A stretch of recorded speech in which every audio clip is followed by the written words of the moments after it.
I'm also the first to admit that things are different when you grow up as a Trump. What's it like to grow up as a Trump?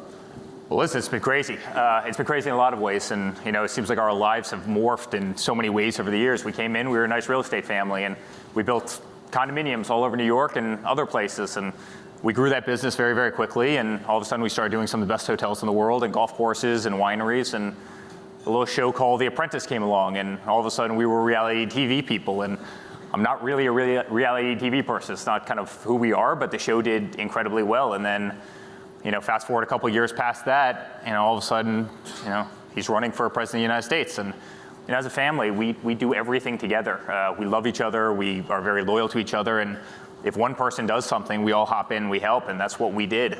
Politics is not something that I love. It's not something that I'm passionate about. It's not something, quite frankly, that I'd ever want to do myself. But we had a mission. We hopped in and we figured it out. And we were very unconventional. And we were able to win. And so it's, our lives have morphed in a very, very interesting way. We were always a well-known family, but it's obviously kind of under the spotlight every 24 hours. It's different now. And listen, we always realized we had big shoes to fill. We always realized that we were going to be under the spotlight. We always realized that we were probably going to be held to a different standard. And I think that's the case even more so. And I've lived a very clean lifestyle because of that. Well, let's talk about the shoes you fill. The Trump Organization, and this is coming from Forbes, they did a deep dive into the value, the worth of your father's assets. $3.1 billion. That was the estimated 2018 worth, 2019. The value of New York real estate alone is $1.47 billion, and the golf courses, $590 million. Sure. Help us understand, what is the Trump Organization? Because you have the properties you own, but you also have the licensing agreements. Sure. I mean, for instance, Turkey is in the news right now, and there's Trump Towers in Turkey. Sure. It was reported that was a $10 million licensing deal. Yeah, well, listen, the Trump Organization is a lot of residential buildings, a lot of commercial buildings. We own a building not too far away from here called 40 Wall, right next to the stock exchange. We have a lot of commercial assets. We have a lot of retail. We have a lot of residential. We have hotels all over the world. We have golf courses all over the place, and we have other properties. I'm sure you've heard about Mar-a-Lago, and we have a great winery down in Charlottesville, Virginia, and we have other estates and different things. So we're a big compilation of really properties. We believe in owning dirt, and we did get into the licensing business. You can't, as a company like ours, you can't go over to the Middle East and develop yourselves. You don't know the language, you don't know the culture.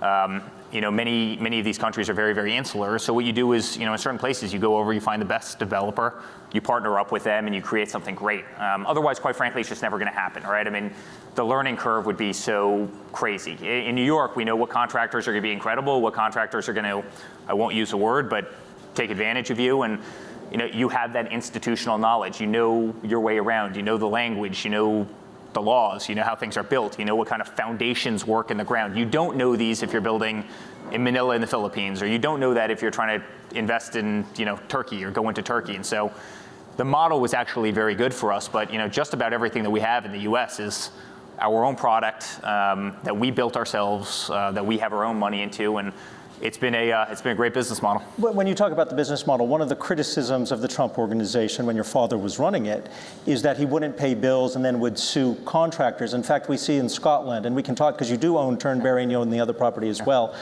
There was just a recent report that the Scottish government is suing or trying to negotiate with the Trump Organization because it lost a lawsuit, and that the Trump Organization won't pay up. Yeah, well, listen, take what you read for granted in the media, because the story isn't even, but listen, we believe in paying people when they do great jobs, and we get people paid incredibly quickly, and we pay contractors. But you'll have a story from 30 years ago. I saw one the other day. Well, this person didn't pay me. Yeah, well, they didn't finish the job, and they didn't do a good job, and they flaked out, and they were 2 months behind schedule, and so you had to let go of them, and you had to bring somebody else in to do the job that they otherwise would have. And it's called the real world.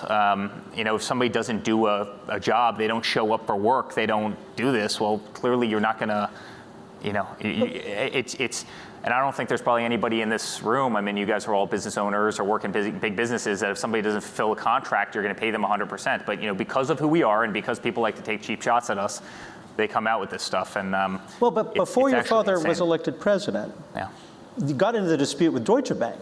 I mean, there was a default on, what was it, $600+ million. Over the years, it's what they estimate $2 billion in financing over the decades. But the Trump organization, with your father at the helm, went after the bank that had been his source of money.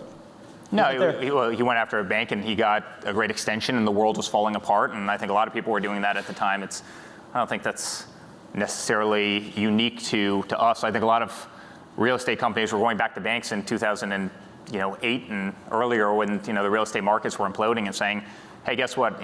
I want another 5 years on my term. Or in that case, where the banks were desperately in need of money and you were in a cash-rich position, hey, I'd be willing to take you out, but I'm going to do it at a discount. If you want the money, great. Otherwise, you just let a loan ride for maturity. And I think some of the best deals he's ever made has been in that, where he has cash, a bank needs cash, and you're able to negotiate discounts. But that's called the real world. That's called doing business. And hello, investors. I'm Zach Guzman. Thank you so much for checking out the Yahoo Finance YouTube channel. Don't forget to click right here to subscribe, and don't forget to check out our live market coverage every day from 9 a.m. to 5 p.m. Eastern Time right here on the Yahoo Finance YouTube channel.